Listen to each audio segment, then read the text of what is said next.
అల్లు అర్జున్ గారు మీరు ఎప్పుడు చూసినా కూడా ఏదో ఒక వివాదాల్లో పోతారండి. ఆనాడు చూసుకుంటే ర్యాపిడో మీద విషయం చూస్తుంటే ఆర్టీసీకి గవర్నమెంట్కు వ్యతిరేకంగా చేసిర్రు. ఆనాడు మీకు నష్టపరిహారం పడ్డది. సజ్జనార్ గారు నష్టపరిహారం వేసిర్రు. మొన్న వచ్చే థియేటర్ కాడ పోయి మొత్తం ఈ అల్లు అర్జున్ గారు మీరు కొద్దిగా ఏ పని చేసినా ఒకసారి ఆలోచించండి. అవును, శ్రీలీల గారు శ్రీ చైతన్య జూనియర్ కాలేజీలకు అడ్వర్టైజ్మెంట్ ఇచ్చారు.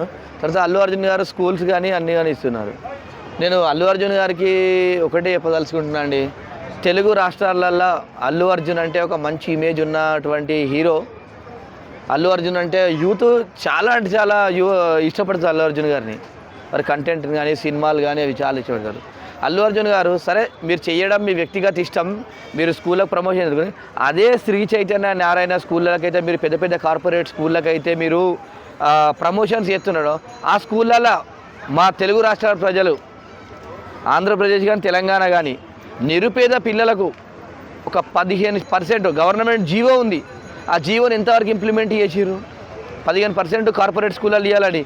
అలాంటిది ఇంకో 5% పెంచేసి మీరు పేద పిల్లల కోసం ఫ్రీ ఎడ్యుకేషన్ ఇవ్వమని చెప్పేసి చేయండి. ఇలా మీరు కూడా ఇలా స్కూల్ వ్యవస్థలో ఒక పిల్లోడికి ఇలా మంచి కార్పొరేట్ స్కూల్ చదివితే కూడా పిల్లోడు కూడా బాగుపడతాడు. ఇలా మీరు ఇప్పుడు మీలాంటి వాళ్ళు ప్రమోషన్ చేయాలి ఏమవుతుందంటే గవర్నమెంట్ స్కూల్ మొత్తము పడిపోతాయి. ఇలా కార్పొరేట్ వ్యవస్థలు అయితే ప్రతిసారి చూస్తున్నాం మీలాంటి వాళ్ళు అడ్వర్టైజ్మెంట్ అండ్ డబ్బులతో మొత్తం వాళ్ళ ర్యాంకులు చూసుకుంటే ప్రతి సంవత్సరం అండి నేను పుట్టినప్పటి చూస్తున్నా 1, 2, 3 1, 2, 3 అనేటువంటి వాళ్ళే ర్యాంకులు వస్తున్నాయి. ఇప్పుడు ప్రొడక్ట్స్ అంటే పక్కన పెట్టండి, ఇలాంటి విద్యా వైద్యం విషయంలో కూడా ఇలాంటి కార్పొరేట్ సంస్థలకు వీళ్ళు సపోర్ట్ చేయడం వల్ల పేదవాళ్ళకి ఎంతవరకు న్యాయం జరుగుతుంది? అసలు చదువుకోగలుగుతారా పిల్లలు? ఏడవుతారండి ఆ స్కూల్లో డబ్బులు ఉన్న వాళ్ళు ఇలాంటి పెద్ద పెద్ద వాళ్ళు పిల్లలు చదువుకుంటారు. వాళ్ళకు కొంచెం ప్రమోషన్స్ ఉన్నాయి. ఇవాళ మనము గవర్నమెంట్ వ్యవస్థలో కూడా డబ్బులు ఉన్న వాళ్ళు ఉంటారు, డబ్బు లేని వాళ్ళు ఉంటారు, మధ్యతరగతి వాళ్ళు ఉంటారు. ఇలా మరి అలాంటి కార్పొరేట్ స్కూళ్ళల్లో ఇలా పేద విద్యార్థుల కోసం ఎందుకు మరి మాట్లాడలేదు అల్లు అర్జున్ గారు? మీరు కూడా ప్రమోషన్ చేసి పేద పిల్లల కోసం మా వంతుకు మేము ఇన్ని సీట్లు కేటాయిస్తాం, ఇంత పర్సెంటేజ్ కేటాయిస్తాం, పేద పిల్లల్ని జాయిన్ చేయండి అని చెప్పేసి మాట్లాడండి. అల్లు అర్జున్ గారు మీరు ఎప్పుడు చూసినా కూడా ఏదో ఒక వివాదాల్లో పోతారండి. ఆనాడు చూసుకుంటే ర్యాపిడో మీద విషయం చూస్తుంటే ఆర్టీసీకి గవర్నమెంట్కు వ్యతిరేకంగా చేసిర్రు. ఆనాడు మీకు నష్టపరిహారం పడ్డది. సజ్జనార్ గారు నష్టపరిహారం వేసిర్రు. మొన్న వచ్చే థియేటర్ కాడ పోయి మొత్తం ఈ అల్లు అర్జున్ గారు మీరు కొద్దిగా ఏ పని చేసినా ఒకసారి ఆలోచించండి.